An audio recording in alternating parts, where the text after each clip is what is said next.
Reasoning calendar. प्रश्न, यदि 1 जनवरी 1972 मंगलवार है तो 1 जनवरी 1973 को कौन सा दिन होगा? ऑप्शंस, ए सोमवार, बी बुधवार, सी मंगलवार और डी बृहस्पतिवार। तो दोस्तों 1 जनवरी 1973 को कौन सा दिन था, यानी कि कौन सा वार था, यही हमें बताना है। और यह पता करने के लिए हम एकदम जो शॉर्ट ट्रिक का प्रयोग करेंगे।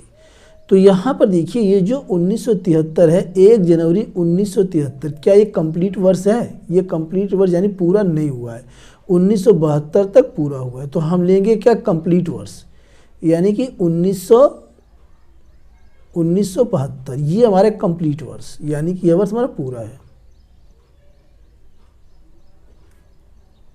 कंप्लीट वर्ष। तो इसमें शताब्दी कितनी होगी? 1900 शताब्दी है और वर्ष कितना है? 72। वर्ष कितना है? 72 वर्ष। और यहाँ पर 1 जनवरी कहा है तो 1 दिन।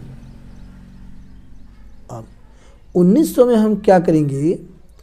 1900 में हम 400 से भाग देंगे तो 4 3 12, 4 चौका 16, तो शेष कितना बचेगा? 300 वर्ष जो है शेष बचेगा, 300 वर्ष। और मैंने आपको बता रखा है कि 300 वर्षों में विषम दिनों की संख्या 1 होती है, विषम दिनों की संख्या 1 होती है। और इसका लिंक मैं आपको डिस्क्रिप्शन में दे दूंगा, आप वहाँ से देख सकते हैं। तो यहाँ पर जो विषम दिनों की संख्या है 1 हो जाएगी, ठीक है। अब हम 72 वर्ष इसे चेक करते हैं। तो 72 में क्या करेंगे? 72 में हम 4 से भाग देंगे, पता लगाएंगे लीप वर्ष है या नहीं है। यदि 4 से पूरा कट जाएगा तो यह जो लीप वर्ष है, अन्यथा यह सामान्य वर्ष है। हम यहाँ चेक कर लेते हैं रफ में।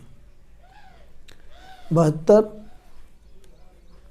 भागे 4, 4 एकम 4 घटा देंगे, आ गया 3 तालिया 2 32, 4 8 32 और यहाँ घटाएंगे शेष पर 0, यानी पूरा कट गया। तो यहाँ पर 4 से हमने 72 में जब भाग दिया तो शेषफल क्या आ गया? 0, यानी ये लीप वर्ष है। और लीप वर्ष में मैंने आपको बता रखा है कि विषम दिनों की संख्या कितनी होती है? 2 होती है। और सामान्य वर्ष में विषम दिनों की संख्या 1 होती है, ठीक है।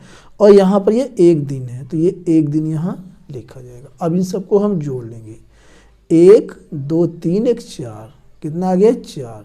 तो विषम दिनों की संख्या कितना है? 4 विषम दिन, 4 विषम दिन है। तो यहाँ पर हमारा चौथा दिन कौन सा है? पहला दिन होता है सोमवार, पहला दिन, ठीक है। दूसरा दिन मंगलवार, ये हमारा है दूसरा दिन। इसके बाद हमारा आता है तीसरा दिन, मंगलवार के बाद बुधवार, ये हमारा है तीसरा दिन। इसके बाद आता है हमारा चौथा दिन बृहस्पतिवार, इसे गुरुवार के नाम से भी जाना जाता है। तो दोनों नाम मैं यहाँ लिख दे रहा हूँ, गुरुवार।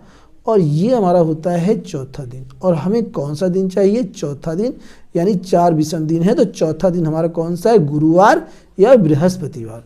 तो ऑप्शन में ये जो चौथा ऑप्शन है, डी ऑप्शन बृहस्पतिवार, यही इस प्रश्न का राइट आंसर है। Thanks for watching.